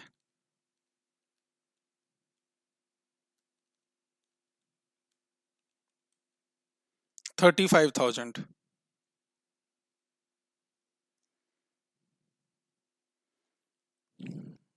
ग्रुप प्रॉफिट वॉल्यूम रेशियो, मैंने आपको 2 कॉन्सेप्ट दिए हैं, एक तो टोटल कंट्रीब्यूशन कितना है 35,000 डिवाइड बाय टोटल सेल्स कितनी है 1 लाख इनटू 100। 2 कॉन्सेप्ट दिए ना मैंने आपको, कितना आ गया 35%। सर फॉर्मूला नहीं लिखना, एग्जाम में लिखना पड़ेगा बच्चे, यहां पर तो हमने पढ़ ही लिया है। और दूसरा तरीका क्या था, दूसरा तरीका क्या था, profit volume ratio of A, देखना profit volume ratio of A कितनी थी 40, into weight of A, weight कितना था 33 1/3%। समझ आई बात, प्लस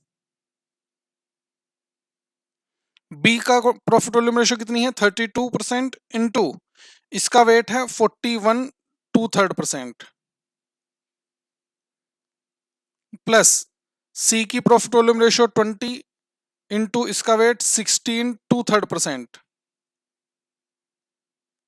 प्लस डी की प्रॉफिट वॉल्यूम रेशियो 60 इंटू इसका वेट 8/1/3%।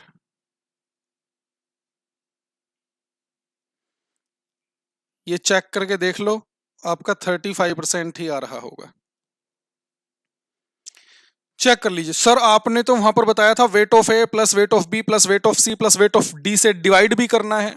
बेटा जब मैंने यहां पर परसेंट लगा दिया, या तो आप ये परसेंट ही मत लगाओ, इसे सीधा 33/1/3 लो, 41/2/3 लो, 16/2/3 लो, 8/1/3 लो। क्यों?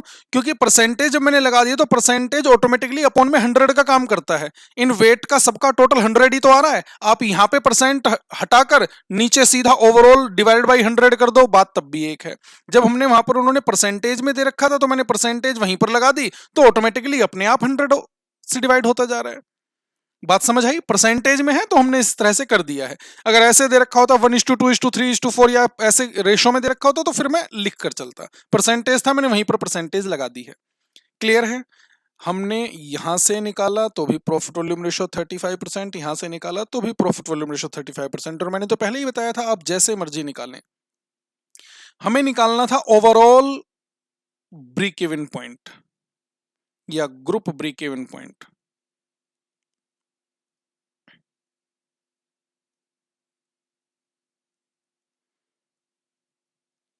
Fixed cost divided by group कहिए ओवरऑल कहिए, बात एक ही है, profit volume ratio. Fixed cost question में दे रखी है, देखिए 24,500 divided by 35%, that is equal to rupees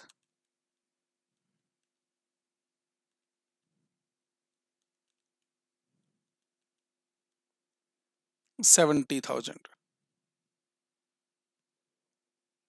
break even sales आ गई 70,000, यानी 70,000 की अगर सेल करेंगे तो नो प्रॉफिट नो लॉस पर पहुंच जाएंगे। ब्रेक इवन पॉइंट का मतलब ही नो प्रॉफिट नो लॉस होता है। ये तो बताने वाली बात है नहीं रिवीजन कराते समय, ये बात ठीक है। सर किस प्रोडक्ट की सेल करेंगे 70,000 रुपीज की?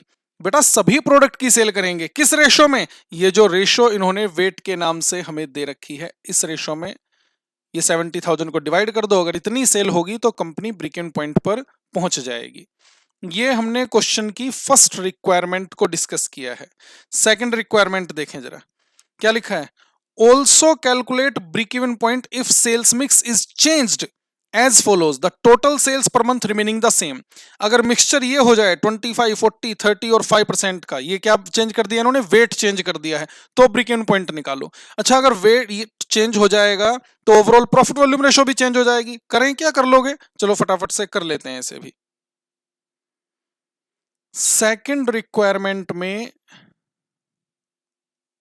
डायरेक्ट कर दूं, ओवरऑल प्रॉफिट वॉल्यूम रेशियो क्या होगी? Overall profit volume ratio weight से का फॉर्मूला लगा के निकाल लेते हैं। कितना कितना प्रॉफिट वॉल्यूम रेशियो था इनका? ए की प्रॉफिट वॉल्यूम रेशियो है 40 इंटू वेट, अभी देख लेंगे, प्लस बी की प्रॉफिट वॉल्यूम रेशियो थी 32, वेट अभी देख लेंगे, प्लस सी की प्रॉफिट वॉल्यूम रेशियो 20, वेट अभी देख लेंगे, प्लस डी की प्रॉफिट वॉल्यूम रेशियो 62, वेट अब देख रहे हैं। देखिए क्या वेट चेंज करने के लिए कहा था इन्होंने? Revised wait.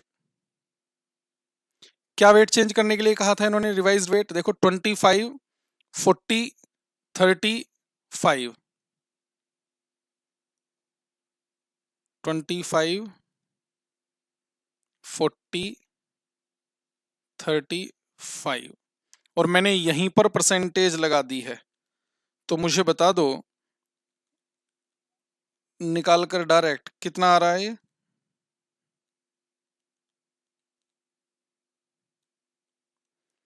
ये आ गया हमारा 31.8%।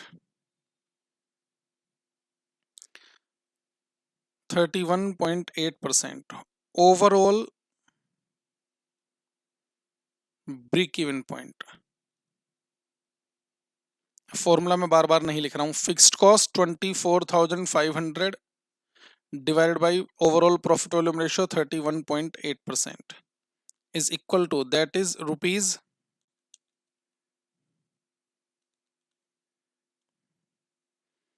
77,044। ये देखिए, समझ आया कॉन्सेप्ट आपको?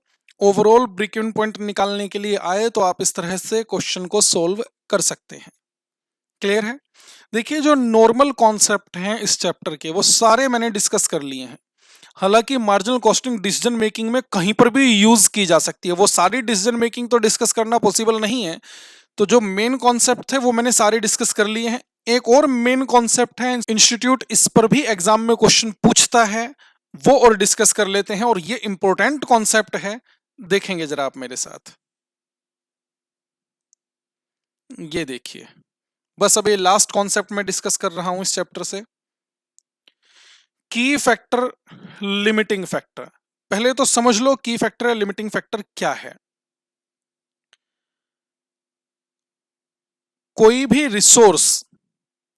रिसोर्स अगर जितना चाहिए उतना अवेलेबल ना हो तो उसे हम लिमिटिंग फैक्टर का नाम देते हैं। मान लो कंपनी 4 तरह के प्रोडक्ट बनाती है, चारों तरह के प्रोडक्ट में सेम मशीन यूज की जाती है, लेकिन मशीन की कैपेसिटी लिमिटेड है। मशीन सिर्फ 2000 घंटे ही काम कर सकती है। अच्छा, प्रोडक्ट की डिमांड ज्यादा है लेकिन मशीन लिमिटेड सप्लाई में है, लिमिटेड आवर्स अवेलेबल हैं उसके। तो इस केस में हम मशीन की कैपेसिटी को कहेंगे, मशीन आवर्स को कहेंगे लिमिटिंग फैक्टर। लेबर भी लिमिटिंग फैक्टर हो सकता है। कंपनी एक ही तरह के मटेरियल से अगर 4 तरह के प्रोडक्ट बनाती है और वो मटेरियल जितना हमने चाहिए उतना नहीं है, कम अवेलेबल है, तो मटेरियल को भी लिमिटिंग फैक्टर कहा जा सकता है। तो ये मैंने कहा मशीन आवर्स या लेबर आवर्स या मटेरियल, ये सब क्या हो सकते हैं? ये लिमिटिंग फैक्टर हो सकते हैं। और यही हमारे रिसोर्स ऑफ प्रोडक्शन है। अगर रिसोर्स लिमिटेड अवेलेबिलिटी में है तो उस लिमिटेड रिसोर्स को किस प्रोडक्ट की मैन्युफैक्चरिंग में लगाया जाए, क्योंकि किसी में भी लगाया जा सकता है। इस लिमिटिंग फैक्टर को किस प्रोडक्ट की मैन्युफैक्चरिंग में डिवोट किया जाए, यूज किया जाए, जिससे कि कंपनी का अर्न होने वाला प्रॉफिट मैक्सिमम हो सके, उस कॉन्सेप्ट को हमने यहां पर नाम दिया है की फैक्टर या लिमिटिंग फैक्टर का नाम। ध्यान रहेगी ये बात। चलो पढ़ लेते हैं, देखिए क्या लिखा है हमने।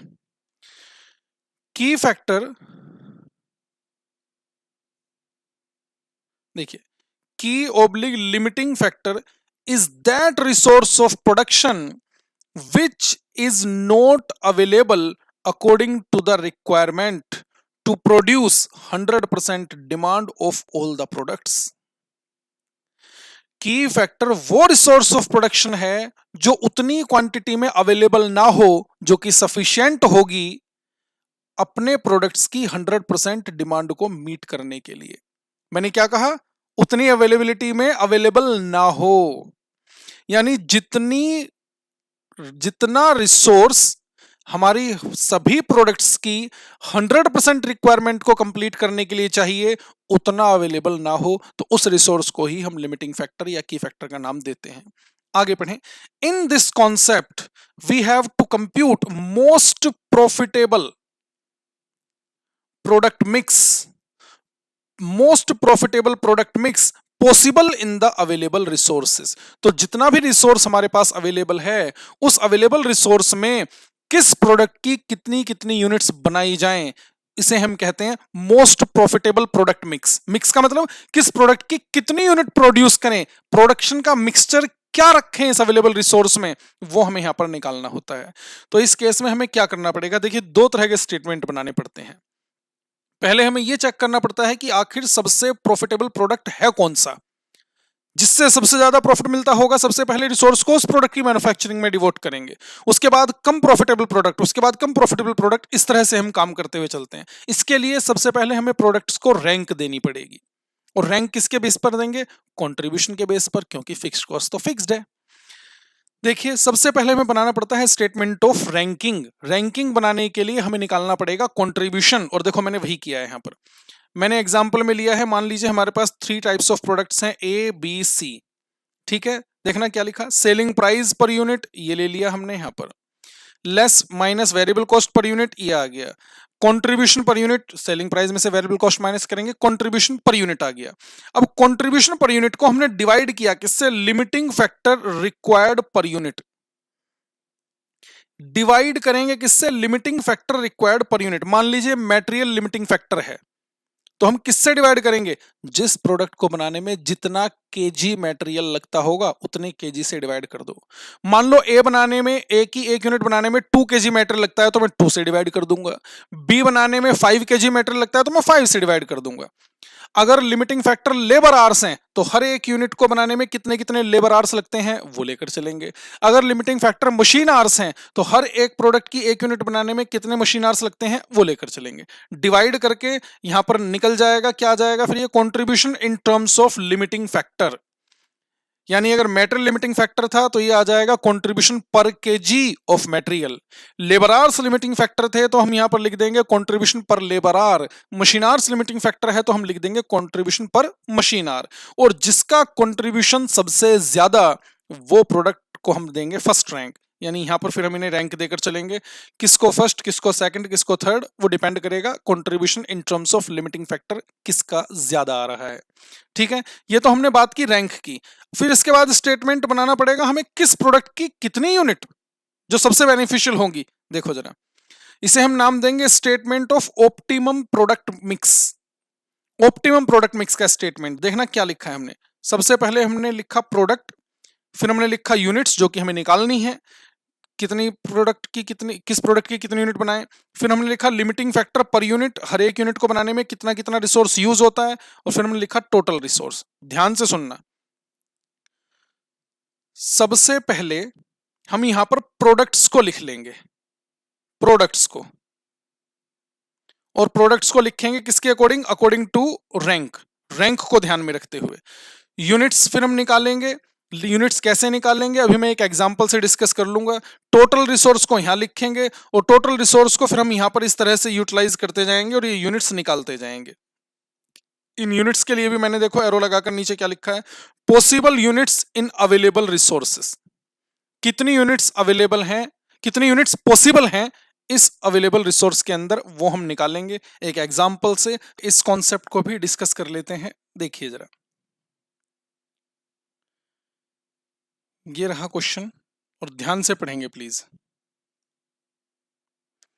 एबीसी लिमिटेड पढ़ रहे हैं ना, ABC limited is manufacturing 3 products X Y and Z.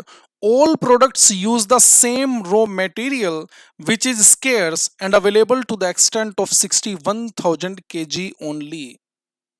देख रहे हैं आप, company 3 types of product produce करती है, रॉ मटेरियल लिमिटेड अवेलेबिलिटी में है और जो कि सिर्फ कितना अवेलेबल है, 61,000 kg अवेलेबल है सिर्फ। The following information is available from records of the company. क्या क्या दिया है, product X Y Z, selling price per unit दे रखा है, वेरिएबल कॉस्ट पर यूनिट दी हुई है, raw material requirement per unit kg में दे रखा है, मार्केट डिमांड किस प्रोडक्ट की कितनी डिमांड है वो हमें दे रखी है 5,000, 3,000, 4,000। Fixed cost are 1,50,000, fixed cost हमें दे दी है, ये तो कॉमन रहेगी सभी प्रोडक्ट्स की। Advise the company about the most profitable product mix, आपने बताना है मोस्ट प्रॉफिटेबल प्रोडक्ट मिक्स क्या है। Compute the amount of profit resulting from such product mix, और उस प्रोडक्ट मिक्स से अर्न होने वाला प्रॉफिट भी आपने निकाल कर देना है यहां पर। चलो सबसे पहले तो रैंक, सबसे पहले तो हमें यह देखना पड़ेगा सबसे मोस्ट प्रॉफिटेबल प्रोडक्ट है कौन सा।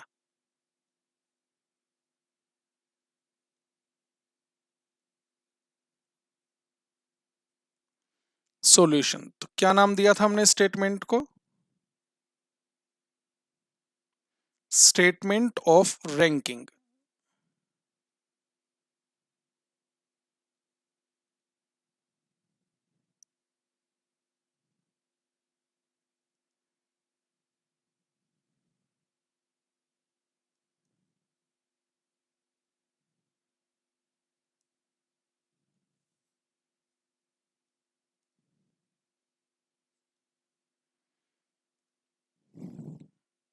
एक्स वाई जेड,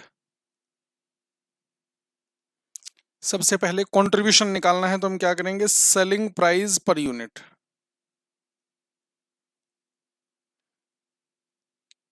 पर यूनिट। देखो जरा कितना है, selling price per unit 100, 140, 90, 100, 140, 90 minus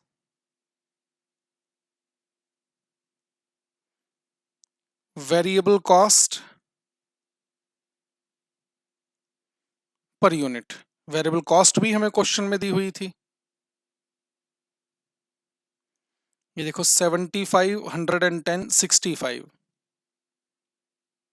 75, 110, 65 minus कर देंगे तो ये आ जाएगा contribution per unit, contribution per unit 25, 30, 25। मैं यहां पर रैंक नहीं दे सकता हूं, मुझे यह भी देखना पड़ेगा कि किस प्रोडक्ट को बनाने में कितना मटेरियल लगता है। तो यहां पर लिखेंगे divided by material per unit, और मटेरियल किस चीज में, किस यूनिट्स में दे रखा है, केजी में। देखो जरा एक यूनिट में कितना कितना मटेरियल लगता है, ये देखिए 5 केजी, 8 केजी, 6 केजी, 5, 8, 6। और जब हम कंट्रीब्यूशन को इससे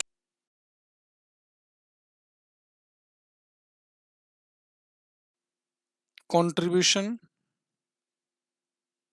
पर केजी कितना, ये आ गया ₹5, वाई से कितना आ रहा है,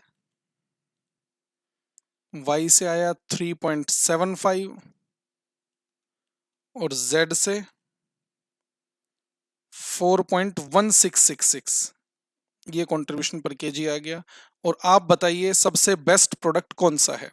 सर सबसे ज्यादा कंट्रीब्यूशन एक्स से है तो इसे मैं फर्स्ट रैंक दूंगा, सेकंड रैंक देंगे हम जेड को क्योंकि 5 के बाद 4.166 है, और लास्ट रैंक देंगे हम वाई को यानी third rank.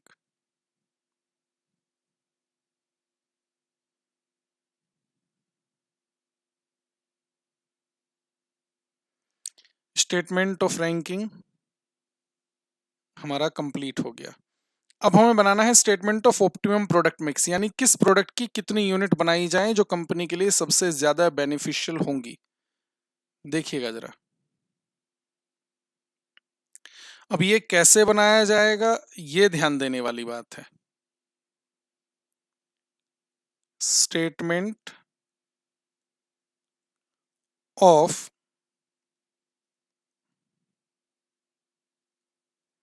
Optimum product mix.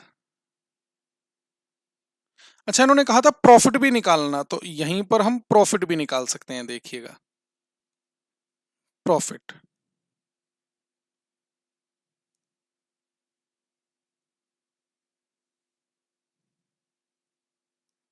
ध्यान से समझना,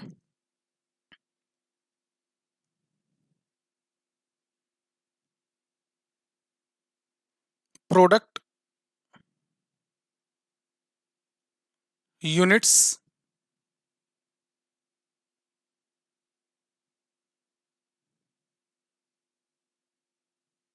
material per unit in KG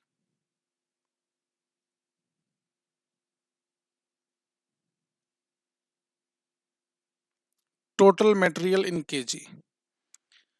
product कौन कौन से थे हमारे, एक्स, वाई, जेड। साथ में इनकी रैंक भी लिखो, रैंक देखो भी हमने दी है, ध्यान से प्लीज। एक्स को हमने दी है फर्स्ट रैंक, वाई को हमने दी है थर्ड रैंक, और जेड को हमने दी है सेकंड रैंक।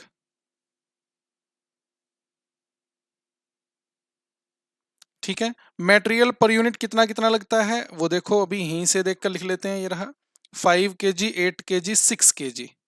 दे हम ध्यान से देखते रहे ना, मैं पहले कौन सी चीज फिल कर रहा हूं। 5 KG, 8 KG, 6 KG. Total material available कितना है, क्वेश्चन से देखिए। टोटल अवेलेबिलिटी ऑफ मटेरियल कितना बताया था, देखो क्वेश्चन की सेकंड लाइन में ही लिखा था, ये रहा 61,000 kg, 61,000 kg। अब सबसे पहले कौन सा प्रोडक्ट बनाएं, देखिए सबसे बेस्ट रैंक प्रोडक्ट है एक्स, मैंने पहले ही बताया था अकॉर्डिंग टू रैंक बात करेंगे, सबसे बेस्ट प्रोडक्ट ये है एक्स।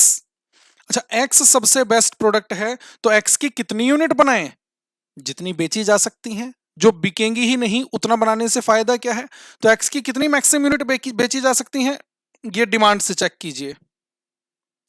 प्रोडक्ट की डिमांड देखो, मार्केट डिमांड ये दे रखी एक्स की 5,000, तो 5,000 बना लेते हैं इसकी, क्या इतना मटेरियल है कि 5,000 यूनिट्स बन सकेंगी, हाँ सर इतना मटेरियल तो है, हमारे पास तो 61,000 kg है, हम तो सिर्फ 5,000 बनाने की बात कर रहे हैं, तो बताइए 5,000 यूनिट्स इंटू 5 kg कितना आ जाएगा, 25,000 kg लग जाएगा इसमें।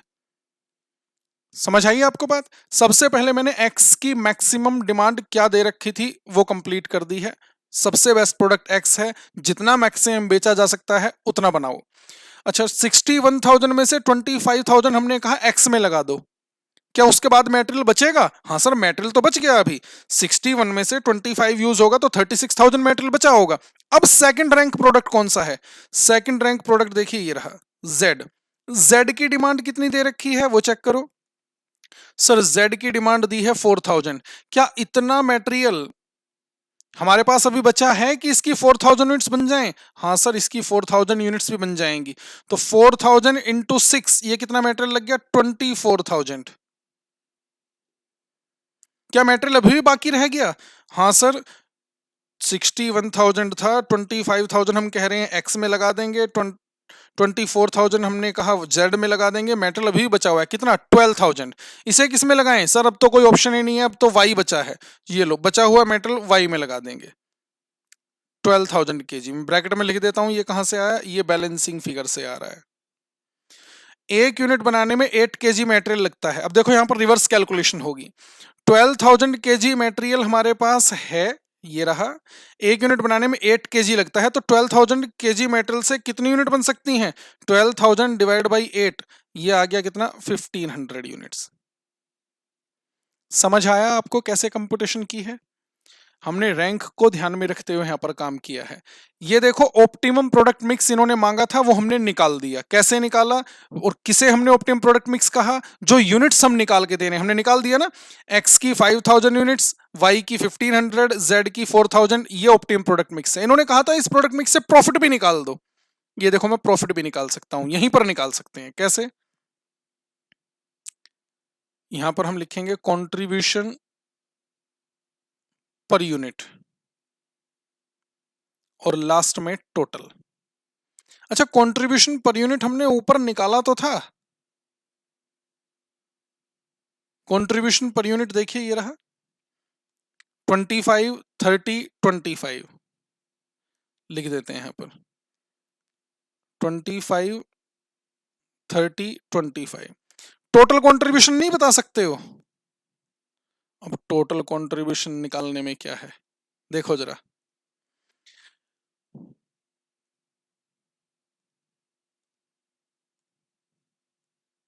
ये देखिए 5,000 यूनिट्स और एक यूनिट से 25 रुपए का कंट्रीब्यूशन कितना आ जाएगा, 5,000 इंटू 25, ये कंट्रीब्यूशन आ गया 1,25,000।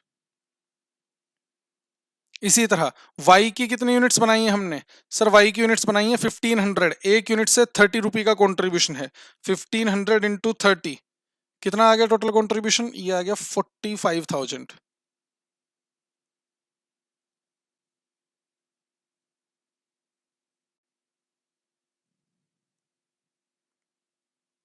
45,000। Z की हमने कितनी यूनिट्स प्रोड्यूस की हैं, Z की हमने यूनिट प्रोड्यूस की हैं 4,000, एक यूनिट से 25 का कंट्रीब्यूशन, तो 4,000 इंटू 25 ये आ गया 1 लाख, 1 लाख का कंट्रीब्यूशन। लास्ट में कर देंगे टोटल कंट्रीब्यूशन, प्रॉफिट निकालना था हमें, टोटल कंट्रीब्यूशन हम निकाल चुके हैं और कितना आ रहा है ये टोटल कंट्रीब्यूशन 2,70,000 का। प्रॉफिट निकालना है तो कंट्रीब्यूशन में से माइनस कर देते हैं फिक्स्ड कॉस्ट।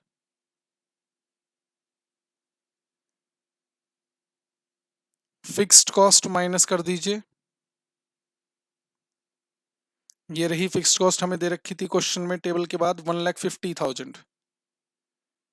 1,50,000 और ये निकल जाएगा हमारा प्रॉफिट 1,20,000 का।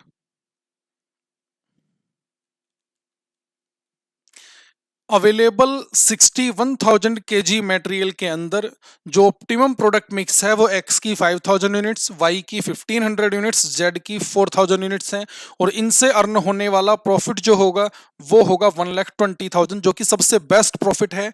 61,000 kg मटेरियल के अंदर 1,20,000 रुपीज से ज्यादा प्रॉफिट अर्न नहीं किया जा सकता, ये सबसे बेस्ट है। देखा आपने कितनी यूजफुल टेक्निक है marginal costing. Marginal costing is a technique और कितनी यूजफुल टेक्निक है कि आपके पास अगर रिसोर्सेज लिमिटेड हैं तो उसमें भी आपको उसका बेस्ट यूटिलाइजेशन निकाल कर दे सकती है। एग्जाम्पल मैंने आपके सामने डिस्कस किया, कॉन्सेप्ट मैंने आपके सामने डिस्कस कर लिया है। मार्जिनल कॉस्टिंग से इस तरह के ही क्वेश्चन, यानी जैसे हमने पहले स्टार्टिंग में किया break even point, sales to undesired profit या सेल्स दे दी है तो प्रॉफिट बता दो, मार्जिन ऑफ सेफ्टी बता दो, इस तरह के क्वेश्चन आते हैं। फिर हमने कॉस्ट एंड डिफरेंस पॉइंट का कॉन्सेप्ट डिस्कस किया, कॉस्ट एंड डिफरेंस पॉइंट आपसे पूछा जा सकता है। और फिर हम यहाँ पर ऑप्टिमम प्रोडक्ट मिक्स की यहाँ पर बात कर रहे हैं। अगर कोई लिमिटिंग फैक्टर है तो ऑप्टिमम प्रोडक्ट मिक्स उस लिमिटिंग फैक्टर के अंदर कैसे निकाला जा सकता है। ये एग्जांपल जो हमने यहां पर डिस्कस किया है मटेरियल को लिमिटिंग फैक्टर लेते हुए किया है। लिमिटिंग फैक्टर कुछ भी हो सकता है, मटेरियल भी हो सकता है, लेबर आवर्स भी हो सकते हैं, मशीन आवर्स भी हो सकते हैं, एनी अदर कंपोनेंट भी हो सकते हैं जो भी क्वेश्चन में दिया गया हो, एज द केस में भी। क्लियर है? चलो मार्जिनल कॉस्टिंग पर हम चर्चा रखेंगे इतनी ही। मुझे लगता है कि एग्जामिनेशन पॉइंट ऑफ व्यू से जो भी इंपॉर्टेंट कॉन्सेप्ट थे वो मैंने सारे डिस्कस कर लिए हैं इसमें। अब आगे चलते हैं नेक्स्ट चैप्टर पर। आ जाइए जरा।